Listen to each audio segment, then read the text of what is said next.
Good afternoon, everybody. So could I just invite my debate team on the stage? On my right-hand side will be Donald and Genevieve, and on my left will be Cheryl and Sing Ying. Sing Ying, sorry. I think it was too much lunch. All right, I have to cut to the chase because we have to keep to the time schedule. And so, as Ping has shared with you, this session is going to be important because it's a time-based debate. We had to close the doors because some of you are still outside, but we hope the message will get out to the people outside that, we are starting the session, and please do fill up the tables and do participate because there is a part for you to get involved. You see the Slido up there? So we're going to invite you to vote very soon at the beginning of the session. But allow me to do some groundwork here, all right? So first of all, thank you, Ping, once again for bringing us all together. My name is Augustine Antoine. It's my pleasure to be moderating the debate plenary for today, and we do have an exciting discussion lined up for you. So do allow me to build some context to this plenary, which will have two teams debating on whether carbon markets are the answer to our climate crisis. For decades, carbon markets have been seen as being part of the solution to the climate crisis. But it has also been bogged down by controversy ranging from fake credits to double counting or loopholes in regulation, as seen in the Kyoto Protocol's carbon credit scheme. And in recent years, money has been pouring into carbon markets as the climate ambition picks up globally. The value of traded global markets for carbon dioxide permits grew by more than 160% to a record $850 billion last year. Meanwhile, governments are starting to implement their own carbon trading and tax systems in a bid to meet their respective Paris agreements and their commitments that goes with it. The detractors, on the other side, have pointed out that carbon markets can be ineffective, I repeat, ineffective in fighting climate change, and are demanding that tighter regulation be mandated to prevent nations and organizations to continue polluting at home without taking serious action. And I think that's an important area that both teams are going to tackle. Others highlight the risk of using a market system to offset emissions in the first place, as the priority should be, very simply, reduce emissions to zero as much as possible. Despite the obstacles, many view carbon markets as a necessary part of international cooperation on climate change, as such offsetting methods are flexible and improve the cost effectiveness of climate action. So this debate hopefully will provide a thorough examination of the points that I've raised on the role of carbon markets in the transition to net zero. Now, in reality, all the speakers and many of us know that beyond carbon markets, there is a much bigger picture to consider when it comes to tackling the climate crisis, and that carbon markets are just a part of that larger picture. We understand that some organizations do not take a for or against, all right? They don't take a for or against stance, and these speakers who have graciously volunteered to be with me on stage today, they're going to take a very sporting position, but enough to be part of a stimulating debate where they have been randomly assigned to a team. Must be fun, right, to be randomly assigned. As such, while other sessions are on the record, everyone, including the media that is present in the room, is to note that this panel is not on the record. And if you're familiar with the Chatham House, we are applying Chatham House rules to this session. So this is not for reporting. And having said that, I'll reiterate this at the end of the debate. The views expressed are in the spirit of the debate, and they do not reflect the respective organizations that both speakers are from. Now let me introduce the debaters for today. On my right, for the motion, I think it's easier to know them as for and against the motion. We have Donald Chan, who is with CDP, and we have Genevieve So, who's with Climate Impact X. Can we have a round of applause for the motion team? On my left, we have Sing Ying, who is with Carbon Trust, And we have Cheryl Chen singing talk from Carbon Trust, and we have Cheryl Chen from S&P Global. Can we have a round of applause, please? So right at the top, I would like to flash the Slido and the vote, the production company. Could you just quickly take a picture now? Debaters, you can also do it. No one will know what you voted. So can we, we already have it. Oh, that was fast. How did you guys do this even before I brought this up? Okay, it's like for the motion, you know, you have the motion, right, that Ping read earlier, all right? So for the motion and against the motion, and you already have the data up there, all right? For 67% and against 32%. Can I just say this, having moderated many panels in the past, the team that is against the motion ends up making very persuasive arguments. And it actually gets all of us in the room to suddenly realize, hang on, I've never seen it that way. The team that is for the motion has a rather straightforward task because they're sort of laying the groundwork and laying the framework to tell you this is what we know and this is how it works. Having said that, very simple. Each team member has 3 minutes to present their arguments. So all 4 speakers, you will hear from them. And I've got this little glass here to ting at the 2-minute mark and then ting ting at the 3-minute mark. And then they stop. And then if they really don't stop, my production crew is my audio engineer. Can you see me? Bring the microphone down, okay? Yeah. So when you hear the 3-minute mark, yeah, so my audio chief will cut your mic. Yeah, that's what we normally do. And then we will come to the midpoint where we take questions from the floor, and you can pump in your questions into the Slido. We find that practical and quick to do because this is a time-based event, and I do need to hand over the floor at 2:50 to the next team. And so do punch in your questions into the Slido, and we'll verbally read it out. In the reverse direction, at the end of the Q&A, they will have both sides will have 2 minutes, and we'll kick off the second half with the against the motion and then ending up, all right? So most of you here may have experienced at least a debate once in your life, so you know how things are, all right?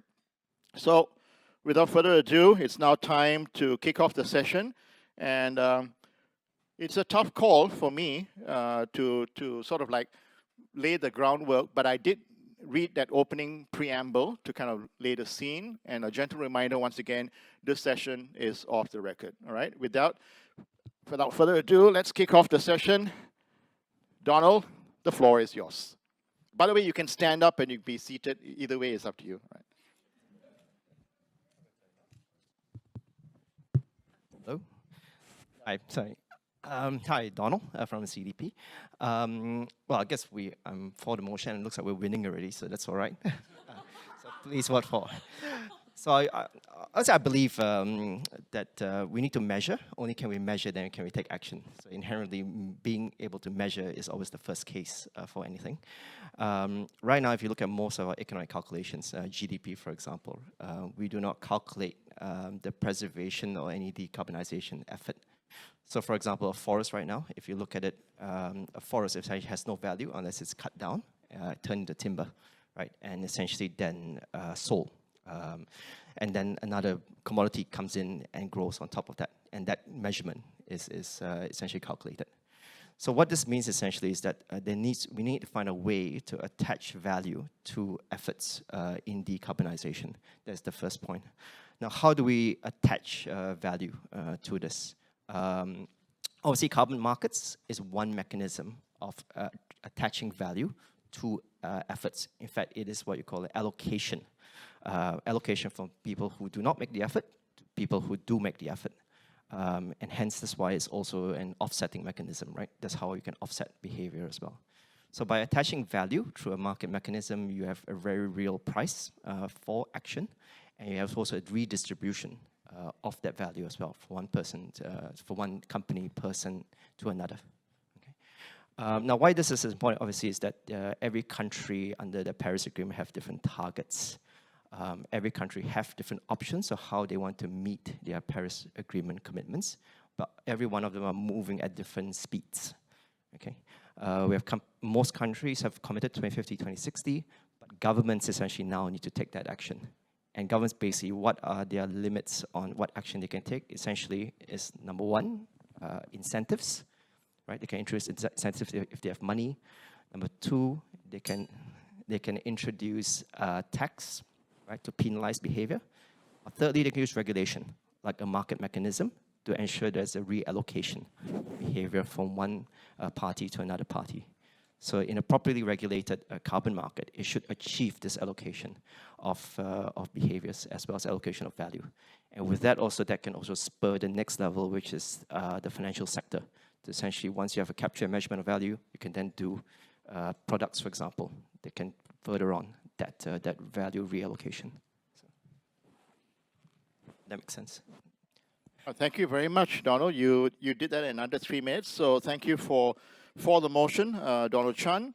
And I'm going to quickly hand over the floor now to Xing Ying. Xing Ying is against the motion. Your time begins now. Hi everyone. Thank you so much, Donald, for setting that stage of the different parts of the processes that would support a carbon market.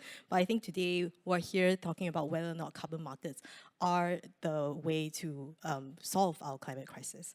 So to have a meaningful conversation, first let's define the boundaries of what a carbon market is. Carbon markets can be compliance market, can be voluntary market, but they are typically trading systems. There is a buyer, there's a seller. If there needs to be decarbonization, there needs to be retirement of the carbon credits, right? There's not just trading of the carbon credits. If you want the decarbonization to happen, you have to retire them. Now, the other way to think about this is what kind of change do we need to see happen in this world in order for us to decarbonize and to solve the climate crisis? We see this generally into 3 buckets, right? Technology change, system change, and then behavioral change. Technology change, yes, there are some technologies now that are already available in the market. The carbon markets can allow them to accelerate the deployment.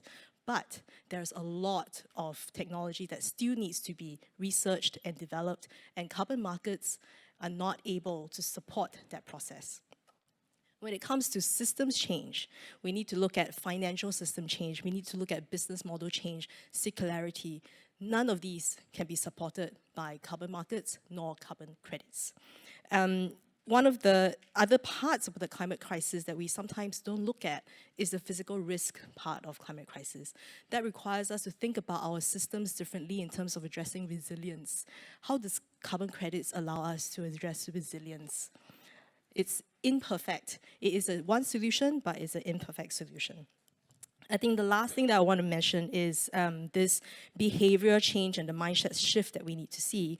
That comes from regulators, that comes from businesses, that comes from academics, scientists, bankers, everyone who participates in the current economic system. The way that we think about how we direct our capital does not necessarily need to shift because of the carbon markets. You can shift the way that you employ your capital without the carbon markets. There was a previous report about the amount of deployment of capital that's needed to ensure that we actually get to a climate-safe future in Southeast Asia, for example, something like $3 trillion. Do we get this $3 trillion from carbon markets, or do we get this $3 trillion from thinking about where do we shift our current capital allocation?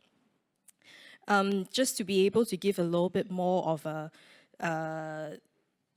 examples on some of the technology change that I was talking about that cannot yet be supported by carbon markets.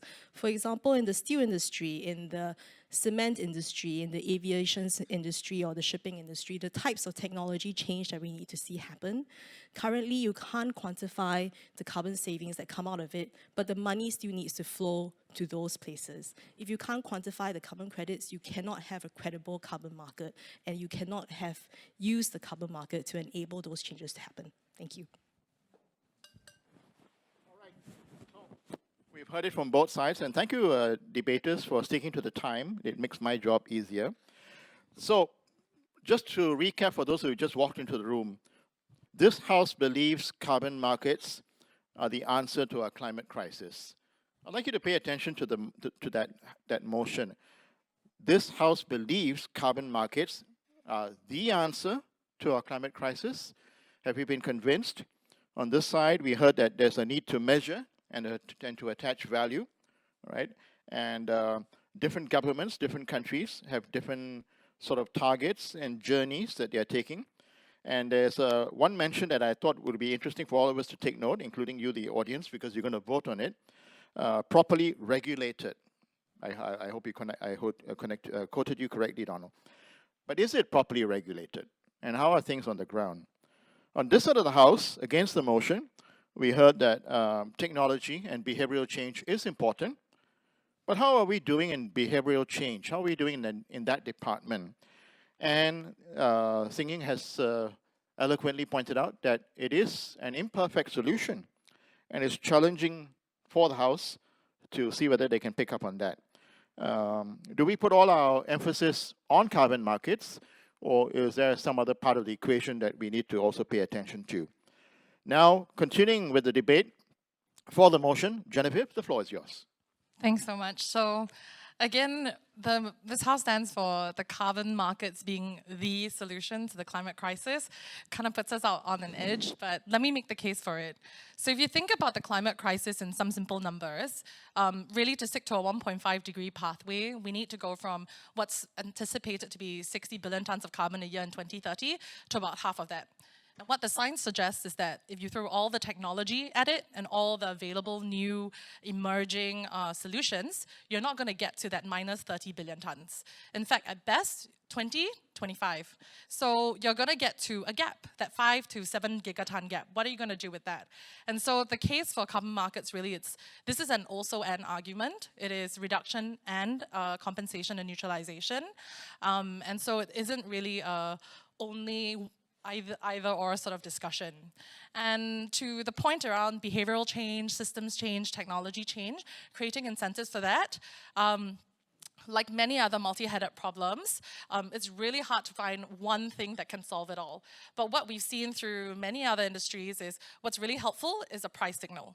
When somebody tells you the next ton of carbon you emit into the atmosphere will cost you $50 a ton, that changes behavior, it spurs investment, and it forces people to think about how else could I avoid that. And so carbon markets are not perfect, but really good at helping to find those price signals that then can inform investments into reduction technologies. For example, electric steel mills, very hard out there right now, but what could we use as price signals to inform that sort of investment decision? Carbon markets are unfortunately a blunt but helpful tool to be able to identify those price signals.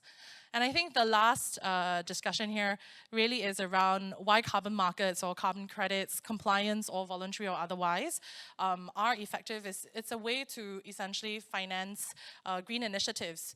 If you think about what qualifies a project to become relevant to generate a credit, you're basically putting the case out there to say, this thing would not have happened in the world if not for the credit income that's coming from this. So it's additional and allows for us to essentially finance things that wouldn't otherwise have been done or taken up in this world. So really, carbon markets play that role of signaling. It is an also-and sort of discussion. And what I'd say to the wider systemic technology and behavioral changes is there isn't a one-size-fits-all, but when you're shown a price, $100 a ton, $50 a ton, it changes your behavior. So that's the role carbon markets can play, and they really do articulate that final last mile, because at the end of the day, net zero is not quite absolute zero. So the carbon markets help to get to that net state. Thank you. I don't know how you guys do it, but you have this mental clock and you all do it within 3 minutes. You know, it's like, it's either that you must have brilliantly rehearsed the speech. But it will get challenging because when it comes to the break, there will be questions that none of us perhaps anticipated, and so I hope you will challenge. True. Thank you very much, Genevieve, for laying the ground. It's going to be up to Cheryl now to debate that. Not going to hit that even 30 billion target, but may hit 20 to 25. That's fine. Whether it's technology, systems, behavioral change, they have said it's not perfect, but it's good for now. It's the best thing we have on the table. And when you put a price to it, and when you can identify the price signals, you will see people picking up the cues. Is that true? Or do we have another perspective? To make the case against the motion, the floor is yours. Thank you, Augustine. And thank you to Genevieve and Donald. I actually do agree with some of the points that you made, which is quite unusual for the against house. Pricing signal is important, but it goes beyond the pricing signal to address the climate crisis. And it's actually quite a serious danger if we think that pricing signal is going to solve the climate crisis. As mentioned by the first speaker, Singing, we need technology shift, we need systems shifts, we need behavior and mindset shifts. And those shifts are not going to happen with just pricing signal and accounting. It's going to take organizational will, it's going to take planning, it's going to take stakeholder management, it's going to take galvanizing to achieve that. And what more, that if it's imperfect, it is only one of an entire Swiss Army knife of solutions that is needed to address the climate crisis. And further, at its current state, the carbon markets are also bringing along more problems in its wake. So I'll just outline 3 areas which all of you as experts in the room would know. The first area is, all of us know that we have to reduce the actual absolute greenhouse gas emissions and mitigate it before carbon offsetting. And that takes a new production method, that's take energy efficiency projects, that's take the inner organizational policy structure in an organization to do that. And it has to happen before taking the route of carbon offsetting. So if carbon is cheap and readily available and everybody else is doing it, then it will entice organizations to take the easy way out rather than to do the hard but right thing. The second thing is that we have unfortunate instances of carbon markets or related projects abusing human rights, such as the rights of indigenous people. We have a recent case in Malaysia, Borneo, when an entire 2 million hectares of conservation agreement that is $80 billion worth, and it has been inked without any consultations to the indigenous people, or sometimes they are just locked in a bad deal for years. And while we are focusing on solving the environmental crisis, we can't create a social crisis in the wake of wanting to solve a partial environmental solution. And also the third point, in addition to potential double listing, because there isn't a global carbon market, there isn't an international governance system. A carbon credit or carbon project can be listed once or twice. Oops. I think my 3 minutes not up yet. Can be listed once or twice. Maybe there's some, prior arrangement with the 4 house earlier. There can, the listing of the carbon credits can be listed on one platform multiple times or different platforms a few times, and that's even not, enforceable or visible. And furthermore, those nature conservation projects or carbon reduction projects, the actual integrity and governance of those projects is still very, very, very premature. All right, then. Difficult to Sure, we'll have to bring it there to a close. And I did add an extra 10 seconds to you for that minor interruptions. So thank you very much, Cheryl, for making the case. So it does open up the floor for some serious reflection. Yes, no one is saying that pricing is not important. It's there. But the danger is, are we putting the be-all and end-all on pricing to be the way forward and to guide us in our decisions, not just at the government level, but also at private sector and also for civil society? I must say, for the motion team, some very emotional arguments have been made, and I'm afraid that's going to stay with the audience about the indigenous people and what's happening on the ground. So they have thrown the ball back into your court. So it was in the preamble that I read that doing good things abroad, but not cleaning up the house back home, right? So that's another challenge. But at this point, it's my duty now to open up to the floor. And can I just check on the Slido if any questions have come in? All right. So we're allocating a couple of minutes for this. And if you find it faster to raise your hands and pose a question to the floor. Yes, I already see a ma'am over there. Let's take her question, please. Test. A reminder to the debating teams, you each have 30 seconds to respond to the question, either side. Right? Just a quick question. Yeah. What about carbon bullying? When you bully the lower income groups to work hard at it, and All then right. the upper, Okay, we'll the take higher that. one? Carbon bullying. We'll start with against the motion. Anyone wants to respond? You have 30 seconds. I think the way that you could link carbon bullying to carbon markets is whether or not you then allow for the carbon markets to operate across different countries, and such that more developed nations are then benefiting from some of the carbon reduction projects in developed countries. I'm trying to connect it back to the motion of the House, and I think that is a very difficult question. There are inherent climate justice issues that are much wider, but We'll have to stop there. Singh. looks like Thank you so indigenous much. issues. But you did raise a very nice, important point about climate justice, and good question from the floor on carbon bullying. For the motion, you have 30 seconds. Firstly, without a price, it's very hard to determine the value that you're losing as well. Say you're a rice farmer in Indonesia, if you don't know what the price is in the market, you actually do not know how much value potentially are you selling to the wholesaler. So you need a reference point. You need to know how much that market price is. Then you know how much value you're giving up. So that is where the value of having an external pricing matters, right? A transparent, well-regulated, well-structured credit. You know actually how much value you're giving up.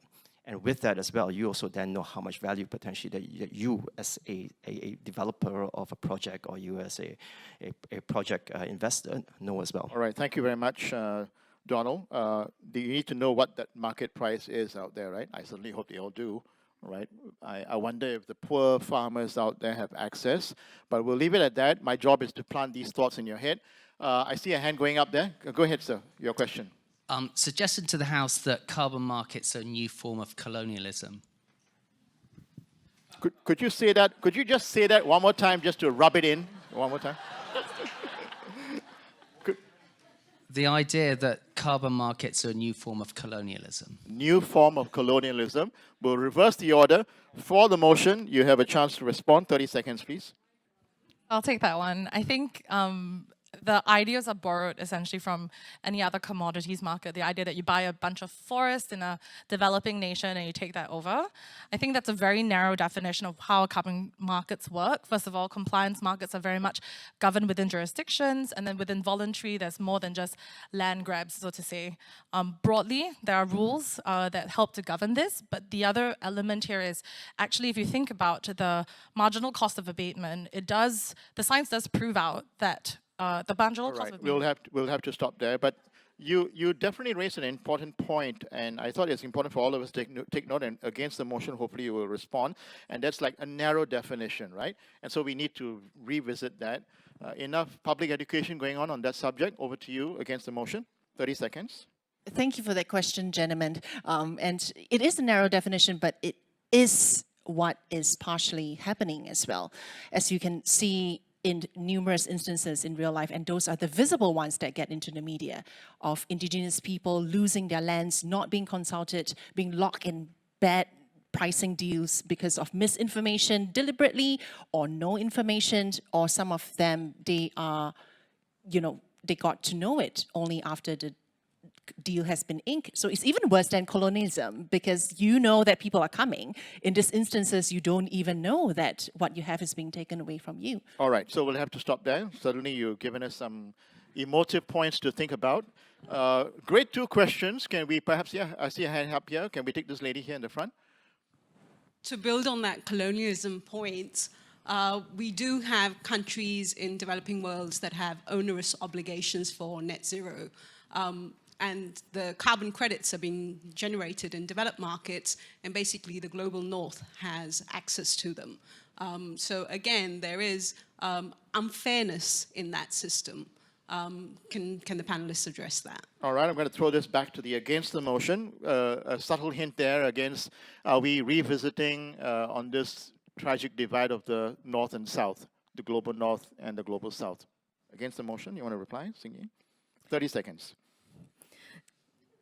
I think it's very difficult to dissociate carbon markets with just generic financial markets, right? So if we think about those dynamics over there, they will replicate themselves, and because it's so much more amorphous what types of savings we're considering, it makes the intransigencies even worse. So I do agree there's this inherent difficulty to move away from the colonialism, as the gentleman and yourself are alluding to. All right, and we'll have to stop there. Thank you very much. We'll now give for the motion side of the House a chance to respond. Okay. Well, the Paris Agreement means that every country sets their own targets. They set their own commitments and they meet it on. So how do they then meet these targets, and what is our trade-off? That's why the market needs to exist within the country, so they know what the trade-off of that price, so they know how much price that carbon they are potentially giving up, and their development trade-off for that, how many jobs are they going to create. And with that as well, then also they know the value of that carbon offset as well in their own system. Now, whether they will trade it overseas as well, again, once they know their price and their value for their own internal system, and if they can get a better price for it and fund their own country, why not? All right. Well, thank you very much for making that case, Donald. We're just going to take a 30-second breather here to give both sides. It's like, this is really rapid fire, and I must say, these questions are excellent. I have time on my clock to perhaps take one last question from the floor. Anybody else? But would you want to just power out on yourselves? Yeah, and I see some questions on the screen. It's kind of blocked by my speaker here, but I'll do this. Debating teams, I think you can look beyond the speakers to see what's on the board, on the screen, and then, yeah, go ahead. Ask that question, please. Augustine, I'm going to lean on your comment earlier, which is the fact that the climate crisis, if defined, goes much wider than environment. Implications in agrarian societies like Asia, food security, coastal cities like all of us, water rising, damages, so forth, access to healthcare, potential implications on insurance. So how does the carbon market solve those issues? All right, big ticket question. Again, I'm going to eat a little bit into the time. But anyway, the closing arguments, both sides each have 2 minutes each. It's going to be very fast to the point. So I'll go back to this side of the house for the motion. Anyone wants to respond to the gentleman's question? It's a big ticket question. So many problems out there. Can carbon markets solve it? So I would say that they're starting to chip away at the problem. So it's an evolutionary pathway. People think you're only pricing the CO2. But in reality, when you pay for a carbon credit, for the same ton, some people are willing to pay $50 versus $30 versus $10, not because there's more tonnage, but because they also deliver on the UN SDG goals, including poverty, biodiversity benefits, so on and so forth. So if you think about what the carbon markets have done is, with that price point out there, it's causing people to think, what else can I do? And how do those interplay and make projects more permanent? For example, if you provide alternative income sources, it reduces the risk of deforestation. All right. Thank you very much. We'll have to stop there. I know it's tough to do it in 30 seconds, but that's all the time we have. On this side of the house, go ahead, respond, please. Thank you very much for that. And I think that we don't require chipping away at the problem. We need to really seriously address the problems head on. And the more that we rely and have faith in carbon markets as the solutions to a wide array of problems which require a myriad of solutions, the more that we are detracting ourselves from the actual work that has to be done and the actual financing that needs to go into those work streams.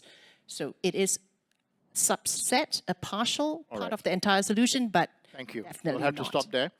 I'm going to exercise my prerogative as the moderator to take, now we know why it's so important, this 30 seconds. I warned them in advance, it's called pecking order. Get your key messages right up front, and then you'll make it.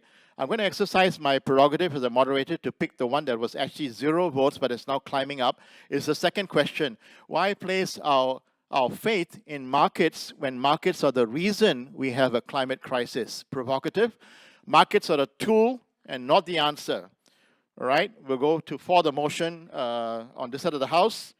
Donald, you look like you're eager to respond. You want to demolish this question and shed some light? You have 30 seconds, sir. Yeah, I guess, very simply because we've been measuring the wrong thing, We've been measuring economic activity, right? We've been measuring action where we're destroying, producing stuff, right? We are not rewarding action for decarbonization because none of it is being calculated.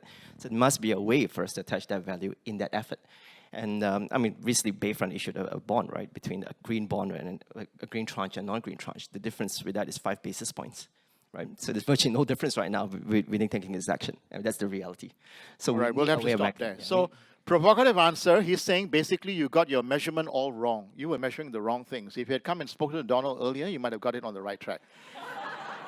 We'll see whether they'll all come up to you after the debate is over. This side of the house, you have time to demolish what Donald just said and respond to the question. I agree that we've been measuring the wrong thing, but measurement doesn't necessarily mean you need to rely on carbon markets. If we got measurement right, our financial statements would not just be financial and GDP, it would not be dollar value statements. You don't need carbon markets then to make the right type of decisions. Investors don't need carbon markets then to choose the right type of companies to invest in. All right. Thank you for doing that in under 30 seconds. Amazing singing. You're getting the hang of it. So now I'm going to tell both sides of the house, if you really need to stand up, please take a good look at the questions, because one of the things you could do is you could take some of the points raised in the questions into your closing arguments, because in all fairness, the people who raised the questions are in this room, and they're the ones who are going to be voting at the end of it. And let's see whether the vote numbers change based on how persuasive for or against the motion is, all right? So teams, literally, you should take 30 seconds, just powwow among yourselves and decide. They've already decided who's going to do the closing arguments and the order, but now it's just time for them to kind of look at the questions and take it all in, right? You have 30 seconds to quick powwow.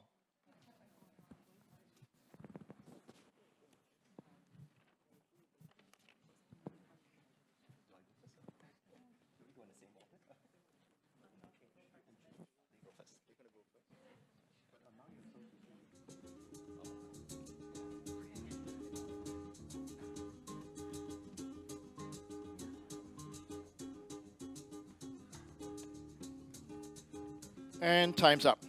30 seconds. You can see they're taking this very seriously, all right?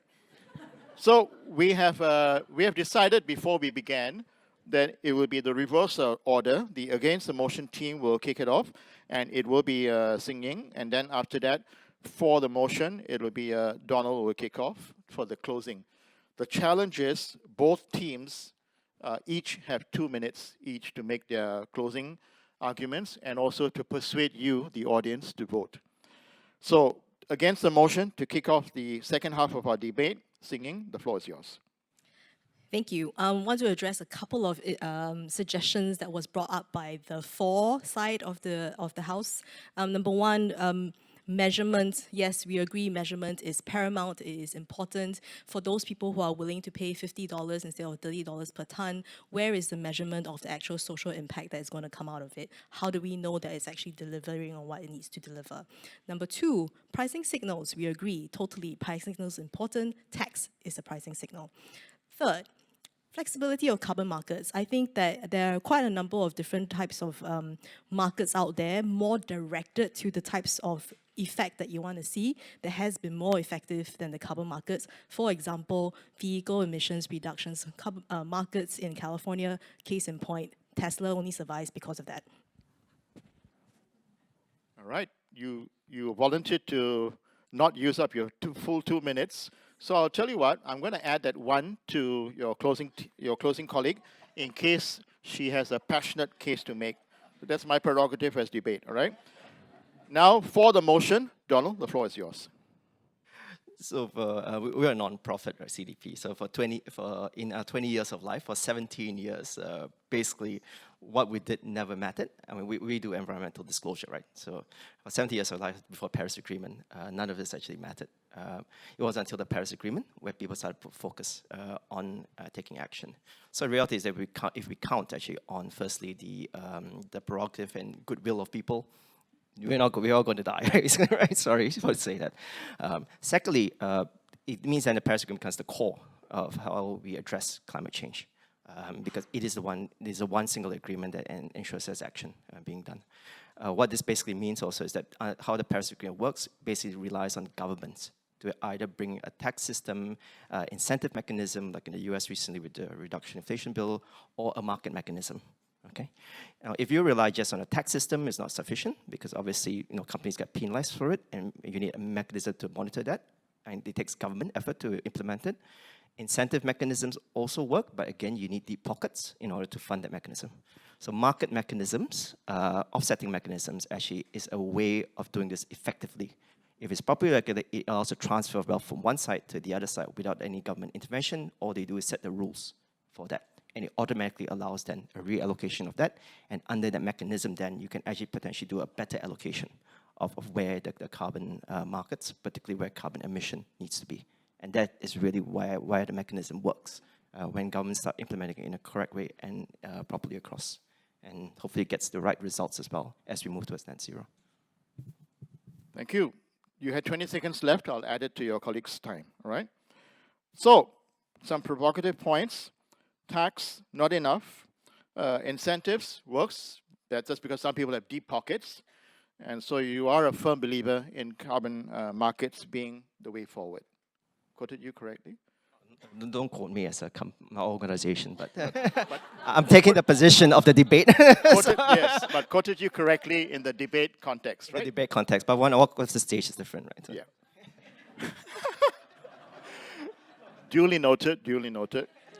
So, against the motion, and also the last time we will hear from this side of the House, Cheryl, you have the floor. Thank you, Augustine. And I think there's a lot of wisdom in the room, but the wise people are a little bit slow to the phone in the initial voting.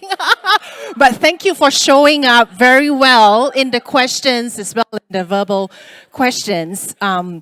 So I think to colonialism and to unfair access, both in terms of capital flows and in terms of information, it is absolutely true. And I think it's very tempting for us to say that, hey, there's this solution that is growing, let's all gravitate it, and it is going to be the market mechanism that has caused quite a lot of problems, as correctly pointed out. So the market is not going to be the only solution. It is just a subset of the solutions. And furthermore, to the adverse impacts that we have listed of carbon markets, if we do not manage that, it is the adverse impacts are going to scale as the carbon markets scale. So not only we are not solving the climate crisis with carbon markets, we are creating more problems environmentally, in terms of biodiversity, in terms of social problems, if we scale carbon markets without regulations, without governance, without a myriad of other solutions. And thirdly, if carbon markets stay as is, we are really, really distracting from a very holistic and comprehensive working together of the different systemic solutions. As mentioned by Singing, we really need technological shift. We really need a system shift in how businesses, create goods. We need a circular model. We can't have a buy and throw away and manufacture new. We need a totally new way of production, a totally new way of generating prosperity. And that's not going to happen with the carbon market. And thirdly, with the mindset shift, I think it's very tempting for all of us to say, hey, this is gaining traction, let's all, put our eggs into this basket. But it is also going to be our downfall as well when we don't allocate capital to the other parts of the solutions that has to work together. And while we thought that a market solution stakeholders working together, everybody working together, regulators, businesses, civil society, individuals, scientists, academics, all of us have to work together and not just rely on a carbon market to solve the climate crisis. Thank you very much, Cheryl. And you made it with the slight allocation in extra time with you. So, again, some very important points raised. Actually, if we continue with the current trend, create more problems than rather solutions, and it's not solving the crisis in front of us. And we need to allocate equal amount of capital and energy and resources to the other areas and not just depend on carbon markets to be the way forward. So this House believes carbon markets are the answer to our climate crisis, and arguing for the last time for the motion and the last voice on the debate. Genevieve, the floor is yours. Great. I think I want to start first of all by articulating that I think we've called carbon markets as if they're the Wild West and anything goes. In reality, what you get from markets is rules. People set up the rules of engagement. And so the Against team had talked about how there are problems today. If the markets scale, the problems scale, and they stay as they are. In fact, the bar is constantly being raised. And even for markets much more sophisticated than the one that you see in carbon today, for example, equities listings, there are still hiccups, right? Problems still do happen, but it's an evolutionary pathway, and I think there's a lot of ways to come, and it will continue to grow and raise the bar. The second is really, we talk about incentives to shift because we fully agree those technological and behavior changes need to move, but you know what markets really do well? They bring together regulators, buyers, sellers, emitters, and solutions providers, and bring a central focus for people to bring those things to bear. And finally, I think if we think about carbon markets as an either-or solution, we forget the biggest problem at hand, which is the climate crisis is an urgent crisis. This is an also-and solution. Do the reductions, and in fact, many of the reductions we think we can use today, they were very much products of the carbon markets 20 years ago. When renewables were not feasible economically, it was carbon that funded that income. So think about yourself paving the way forward on the next sets of solutions that can then be used in the next 10 or 20 years. Thank you very much, Genevieve, for making that case for the motion. You have it before you. Very strong case here that carbon markets, with regulators coming on board, can see some positive development. And on this side of the house saying, hang on, that's not exactly the way forward. You've got to address some of the other pressing areas as well, and let's not put too much emphasis and expect carbon markets to be the savior of all our problems. But at the end of the day, we do have a real target out there that we need to meet as countries, as governments, as private sector, and ordinary people who seldom have very much of a voice are watching closely. To top it all, my personal take, it's no longer climate change. It's truly climate crisis. We've seen what's happening around the world and closer to home. On that note, I leave you to vote. Please go into the Slido. No, seriously, please go into the Slido and do justice to the debate that we have today. It is also part of climate justice that you should exercise your voting rights. Yes, and make yourself heard, all right? So we have created this great platform for all of you, and very soon I'll be handing over the floor to Ping for the next part of the session. So, can I just say that you have made a convincing argument, Singing and Cheryl, against the motion. Look at that. In fact, the numbers are changing. The numbers are changing.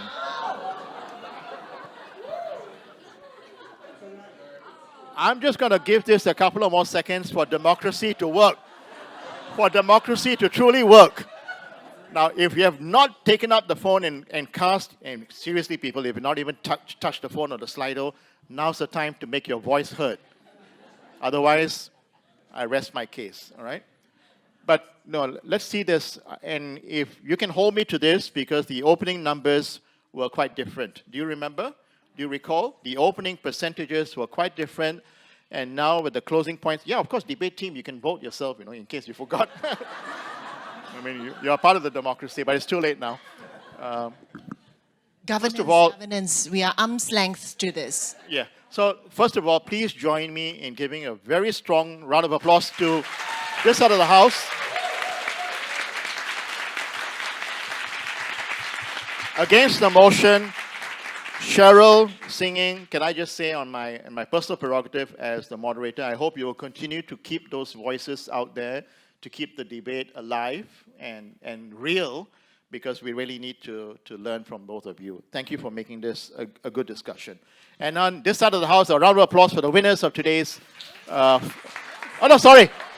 side of sorry, the numbers changed. This side of the House for the motion... Kelong, hello.